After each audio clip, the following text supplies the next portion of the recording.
Bonjour à tous et bienvenue dans votre JT Immobilier quotidien. Tout de suite le sommaire de ce jeudi 19 avril. Dans votre édition suite de notre saga découverte de quartier parisien, aujourd'hui zoom sur Saint-Germain-des-Prés. Un triplex de près de 800 mètres carrés a été vendu à Paris pour 46 millions d'euros. Retrouvez ensuite notre chroniqueuse Clotilde Gagnon qui décryptera les nouvelles tendances déco et design. Et enfin, ne manquez pas votre rubrique Immovip consacrée à Harrison Ford. Bienvenue dans votre édition.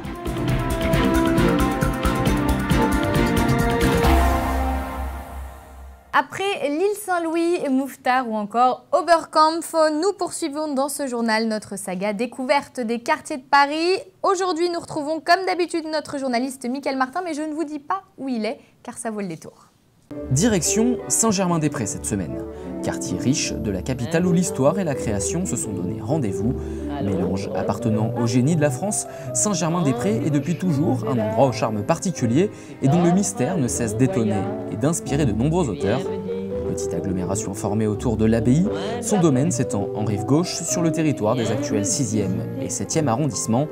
Après la Seconde Guerre mondiale, le quartier est devenu un haut lieu de la vie intellectuelle et culturelle parisienne.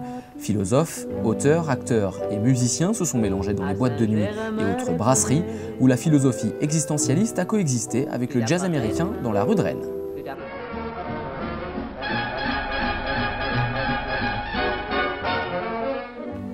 Mais aujourd'hui encore, ce quartier attire, et notamment de riches investisseurs étrangers. La particularité, c'est que tout le monde veut être là. C'est un quartier que tout le monde connaît. C'était la rive gauche, côté mythique, côté intellectuel. Vous avez les Deux Magots, le Flore, l'église Saint-Germain. On est vraiment au cœur de Saint-Germain avec toutes les boutiques de luxe. Et les Américains, les Italiens, tous les étrangers connaissent tous Saint-Germain. Donc ils veulent tous être là. En tous les cas, pour avoir un pied-à-terre ici, c'est leur souhait quand ils viennent nous voir.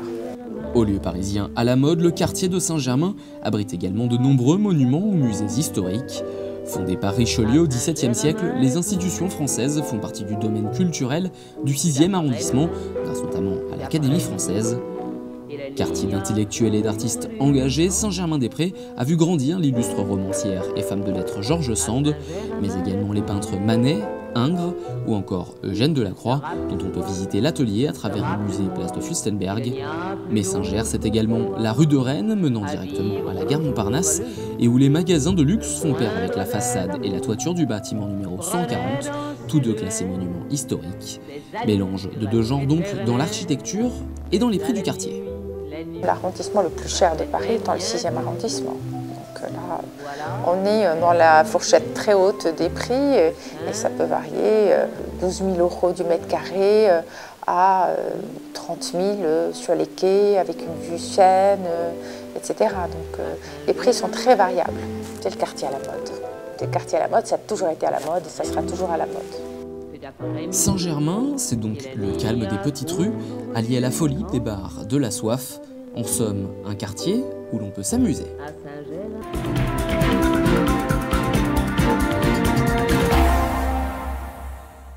On enchaîne dans ce journal avec une petite annonce qui ne risque pas de passer inaperçue. Un triplex de 780 mètres carrés pour 46 millions d'euros. Alors non, ça n'est pas à Saint-Germain-des-Prés, mais dans un quartier qui n'a rien à lui envier. Adrian Oreca. C'est sur l'avenue du Président Kennedy, dans le 16e arrondissement de Paris, qu'un record est né. Dans cet immeuble construit en 1933, le prix au mètre carré a explosé. Avoisinant les 60 000 €, cette hausse est due à ce triplex. Et ce ne sont ni les 780 mètres carrés de surface, ni les 315 mètres carrés de terrasse qui ne justifient ce prix. Ces 3 étages de rêve ont été le nid d'amour d'Alain Delon et de Romy Schneider dans les années 60. On n'est plus sur un prix au mètre carré. Quand on vend l'immobilier aujourd'hui, on a une moyenne de prix par quartier. Là, on est en dehors de toute réalité. C'est pas une famille avec des enfants qui vont acheter ça. Donc c'est quoi? C'est juste un étranger qui veut une belle adresse, qui veut avoir une jolie vue et qui veut surtout pouvoir dire « j'ai acheté l'appartement d'Alain Delon ». L'appartement comprend au total 6 chambres et 6 salles de bain, une cuisine professionnelle et une salle de sport. À cela viennent s'ajouter 2 parkings, une chambre de service au dernier étage et 3 caves. Pour devenir propriétaire de ce joyau parisien, Paris West Sotheby's demande la bagatelle de 46 millions d'euros. C'est environ 6 fois plus que les prix du marché dans cet arrondissement.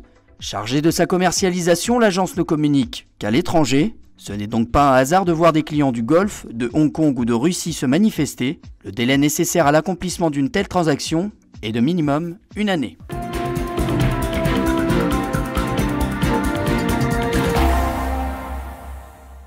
La tête de lit apporte modernité et personnalité à votre chambre, sobre ou 100% déco. Clotilde, vous êtes venue avec des idées pour essayer d'égayer un petit peu tout ça. Voilà, tout à fait, des très bonnes idées j'espère. En tout cas, la tendance c'est le vintage et pour les têtes de lit, eh bien ça marche aussi, figurez-vous. Pour ça, il suffit de chiner ou des portes anciennes ou bien des volets persiennés. Ensuite, on les patine, donc ça va leur donner vraiment un aspect très spécial puisque la patine c'est une technique qui permet de vieillir les meubles, de leur donner un peu de cachet, par exemple des meubles un peu trop neufs ou achetés dans des grandes enseignes.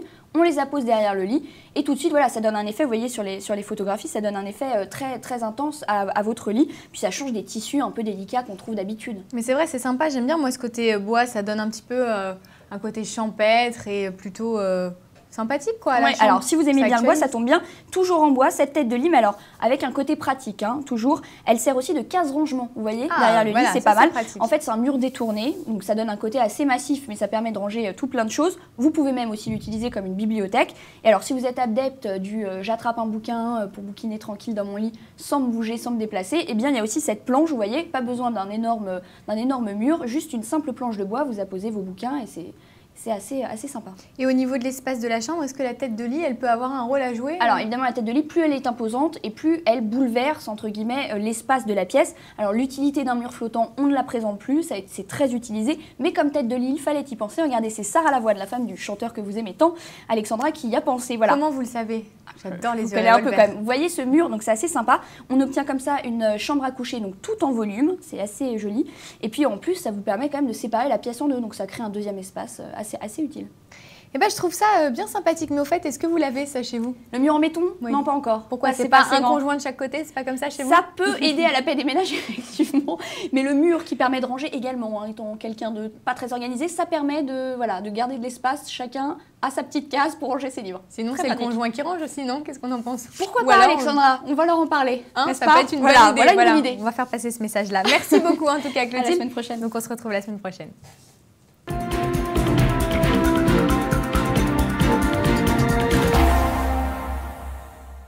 Allez, avant de se quitter, les célébrités et l'immobilier, c'est tout de suite dans votre rubrique ImoVip. Harrison Ford vient de vendre sa villa pour la somme de 8,3 millions de dollars. L'acteur possédait depuis plus de 30 ans cette maison de style colonial, située à Brentwood dans la région de Los Angeles. Il avait dépensé 1 million de dollars pour cette propriété de 660 mètres carrés, comprenant 4 chambres, une maison d'hôtes, 2 annexes et bien entendu une piscine.